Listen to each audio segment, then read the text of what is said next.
단일 종목 레버리지 비중이 너무 높아져 버리니까 문제는 이게 다른 종목들에도 영향을 주는 거죠. 어떤 요인이냐면은 반도체 ETF를 팔아버리고 단일 종목 레버리를 사니까 수급은 삼성전자 하이닉스로 몰리지만 다른 종목들은 들어온 수급 없이 매도만 나오는 거죠.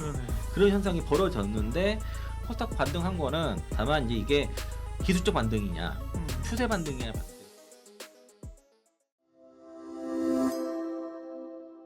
네, 경제토크 IM증권 서울금융센터 이창환 예산인과 시장에 관한 변수 이야기, 수급 이야기 좀 하겠습니다.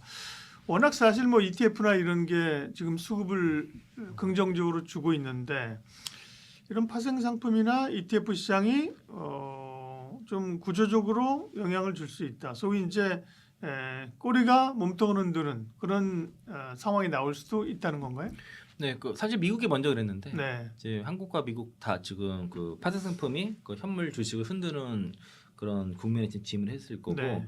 미국 같은 경우는 먼저 들어갔었어요. 특히 이제 제로 DT 옵션 같은 경우가 네. 이게 가장 먼저 시작됐고 미국도 단일 종목 레버리지가 많이 하고 있거든요. 그렇죠. 2배, 3배짜리도 하고 있으니까 이런 것들이 이제 마가란드 빅테크 기업들 특히 이제 뭐라 그러냐 MAG7이라고 하던데 네. 뭐였죠? M7 하다가 M7, 네. M7이죠. 네. M7, 네. M7 같은 경우가 네. 이제 매그니피센트 7. 매그니피센트 7, 갑자기 생각이 안 났어요. 그러니까 그리고 대형주의 해지 수요가 집중적으로 몰리다 보니까 딜러들이 감마 스케줄가 통해서 감마 수요 때문에 감마 해지 때문에 지금 변동성이 커지는 그런 형태가 볼 수 있겠고 이게 우리나라 이제 5월 27일에 삼성전자나 SK하이닉스 단일 종목 레버리지 ETF 16종이 16종이 상장이 되면서 비슷한 구조가 지금 만들어지고 있는 거고요. 그러니까 원리 자체가 LP라든가 딜러가 현물이 아니라 선물이랑 옵션을 해지를 한단 말이죠. 그렇죠. 그 때문에 그런 해지 매매가 기초자산의 수급을 역으로 좌우하는 양방향으로 좌우하는 그런 흐름이 나타나고 있고 그리고 이제 좋을 때는 현물을 끌어올리고 안 좋을 때는 엇갈리면은 이제 호가 공백도 생기고 괴리도 생기고 그렇게 봐야 되겠죠. 네. 이제 보통 이게 요거를 이제 구조를 잘 보면은 뭐냐면 그러니까 일단 수요가 많아지잖아요. 그렇죠. 개인 이라 트레이더가 소수 대형 종목의 레버리라든가 단기 ETF라든가 제로 옵션을 제로 DT 단기 옵션이죠. 초단기 옵션을 집중 매수를 하게 되면은 당연히 그러면 LP라든가 딜러 해지 수요가 발생하잖아요. 그럼 기초 자산을 사는 게 아니라 선물이랑 옵션을 해지합니다. 그러면 여기 이제 선물은 이제 델타 해지가 되고 옵션은 감마 해지가 되는 거죠. 그러면 현물을 직접 매매하는 게 아니란 말이에요. 그런데 이게 방향이 그러니까 해지 매매는 어쨌든 기초 자산이나 선물 가격이 역으로 지금 압박을 받게 되면서 변동성이 나타나는데 이게 구조가 뭐냐면은 예를 들면 이제 제로 DT의 당일 옵션, 당일 만기 옵션이란 말이거든요. 그러면은 요게 옵션 거래량이 SPX의 거래량의 한 5, 6%를 차지하거든요. 요즘은요. 굉장히 큰데 대부분 기관들이 거의 다 이걸 하는데 아까 선물이랑 옵션을 해지한다 그랬잖아요. 그러면은 이게 음의 감마가 있고 양의 감마가 있는데 주가가 이게 감마라는 게 뭐냐면은 주가가 조금만 움직여도 딜러가 해지할 양이 늘어나는 정도거든요. 그러니까 주가가 많이 움직이면 감마해지를 많이 해야 되는 거예요. 그래서 음의 감마는 보면은 시장과 같은 방향으로 해지를 해야 돼요. 또 양의 감마라는 건 딜러가 반대 방향으로 해지를 하다 보니까 그러면은 시장과 같은 방향으로 감마 해지를 하게 되면은 매수가 폭발적으로 늘어나겠죠. 급등하게 됩니다.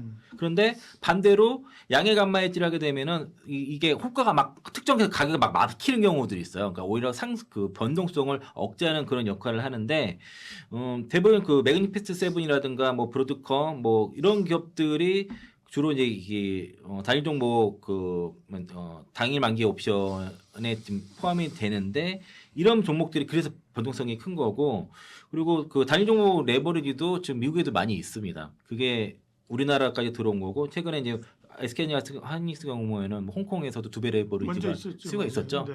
그거 양도세를 물음에도 불구하고 수요가 많았고 그게 현재 국내로 들어오는 형태라서 이게 변동성을 너무 키우니까 기회가 될 수도 있고 자칫 이거를 주식처럼 생각하다가는 괜히 그 음해봉이 효과로 계좌가 녹을 수 있으니까 상당히 주의를 요한다라고 볼 수 있을 것 같습니다. 미국도 그래서 이제 만기일 되면 이런 변수들이 상당히 이제 커요. 그다음에 이제 상단이나 하단을 제한하는 그런 요인이 되기도 하고요. 근데 이런 미국과 우리 시장 전 세계적인 이런 것들에 대해서 그래서 조금 경고하는 쪽의 목소리는 뭡니까? 그러니까 장기 수익률은 항상 안 좋아요. 기초자산보다 장기 수익률은 무조건 떨어집니다. 그래서 이제 이걸 장기 투자로 보시면 안 되겠고요. 그렇죠. 네. 그러니까 이제 내가 약간 폼모신 분들 이걸 막 자기 장기로 보면은 많이 먹어서 이게 안 되고 단기로 대응하셔요. 단기로. 그리고 또 이게 단위 종목 레버리지 비중이 너무 높아져 버리니까 문제는 이게 지금 신용 잔고랑 계산하면서 예탁금 대비해서 신용량가 얼마 있는 이걸 계산해야 되는데 지금 이것까지 계산을 같이 해줘야 돼요. 그래서 신용 공여만 가지고는 안 되는 거고 그리고 이 단위 종목 레버리지가 급등하면서 선물로 해지하다 보니까 지금 삼성전자, SK하이닉스 지금 선물 미약정 금액이 지금 40조에 달아요. 전체 선물 미약정 금액이 한 60 정도 될 텐데 이 단일 종목 레버리지로 인한 그런 단일 종목에 대한 선물 미약정 이게 40 정도 된다니까 이게 너무 좀 약간 내관이 됐어야 되는 거죠. 우리 하락할 때는 상승할 때는 상관없겠지만 그리고 또 이게 너무 거래소 이쪽에 쏠리다 보니까 오늘은 다행히 소비자 종목들 오르기는 했지만 그런 종목 다른 종목들에도 영향을 주는 거죠. 어떤 요인이냐면은 삼성전 하니까 싸잖아요. 근데 그걸 사기 위해서 종목도 살 수 있지만 ETF를 살 수 있는데 그럼 ETF는 삼성전자 하이닉스 말고도 다른 소비장이 들어있는데 네. 그 안에는 밸류가 좀 비싼 애들도 같이 껴있단 말이에요. 같이 올라갔는데 단위 종목 레버리지가 있으니까 다른 반도체 ETF를 팔아버리고 단위 종목 레버리지 사니까 수급은 삼성전자 하이닉스로 몰리지만 다른 종목들은 들어온 수급 없이 매도만 나오는 거죠. 그러네요. 그런 현상이 벌어졌는데 워낙에 낙폭 과대였고 오늘 코스닥 반등한 거는 ADR이 46까지 빠졌습니다. 이게 코로나 팬데믹과 금융 위기 수준이었고 이거를 깬 적이 없어요. 역사상. 그 저점에서 이제 급반등이 나왔다는 건데 다만 이제 이게 기술적 반등이냐 추세 반등이냐 봤을 때는 기술적 반등으로 본다고 하면 이게 추세로 오인하면 안 된다는 거죠. 예. 그러면 이제 그런 우리가 시장 자체의 흐름도 굉장히 또 궁금해하고 중요하잖아요. 거기 이제 오늘은 약간 ETF 그걸 해치하기 위한 파생 이런 것들을 얘기하셨는데 그러면 앞으로 뭘 보면서 이제 모니터링을 해야 됩니까? 그러니까 이제 현대차증권에서는 이런 단위 종목 레버리지 ETF가 네. 대응의 쏠림을 가속화하고 이를 위한 조정은 매수기하다라고 보는 관점이 있고요. 골드만이라든가 노무라에서는 이게 AI 집중적으로 레버리지 자금이 너무 쏠리다 보니까 향후에 자칫 기계적인 투매가 나올 수 있다. 여기에 대한 기계적 투매 인계점에 대해서 경고를 한 거고 그리고 투자하신 분들은 반드시 보셔야 될 게 레버리지 ETF이기 때문에 괴리율과 추적 오차를 반드시 체크하셔야 돼요. 실시간으로 체크하셔야 돼요. 갑자기 VI 걸린 걸 잘못 샀다가는 괴리율이 벌어진 걸 살 수 있고 예전에 원유 ETF ETN 사건 아시죠?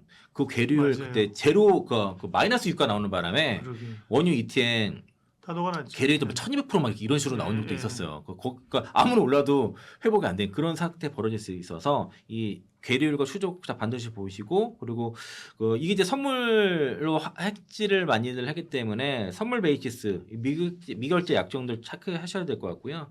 그리고 이제 저는 그래서 이거를 ETF에서도 다 달라요. 선물로 하는데 레버리지를 선물로 구성하는 게 있고 현물로 구성하는 게 있어서 그것도 맞아요. 다르고 예. 이것도 잘 보셔야 될 것 같고 그리고 향후 이게 이제 안 했으면 근데 옵션 같은 경우도 막 도입하게 되면 더 문제가 될 수 있어서 과연 이거를 우리나라에 허용할지 미국처럼 당일 만기 옵션 이런 거 허용할지 그런 것도 좀 분수령이 될 것 같고 그 레버리지 종목도 하시는 건 좋은데 반드시 단기로만 하셔라 네. 그대로 그리고 그게 주식처럼 하시면 안 된다. 당부드리겠습니다. 네, 2배로 장기로 갈 거야, 다 걸 거야. 이러면 이제 상품의 구조 자체가 녹아나는 거예요, 그죠? 네. 차이닉스 제가 아까 횡보 가능성 말씀드렸잖아요. 그러니까요. 그러면 죽어요. 횡보하면 녹아나는 거니까요, 네. 그죠? 가만히 있는 게 아니라니까요. 그죠? 그러니까요. 어쨌든 뭐 그걸 알고 하시는 건 괜찮은데 상품의 구조 자체는 이제 알 필요가 있는 거죠. 네, 스터디가 필요한 상황입니다. 오늘 경제토크 IM증권 서울금융센터 이청환 이사님과 함께했습니다. 고맙습니다. 고맙습니다.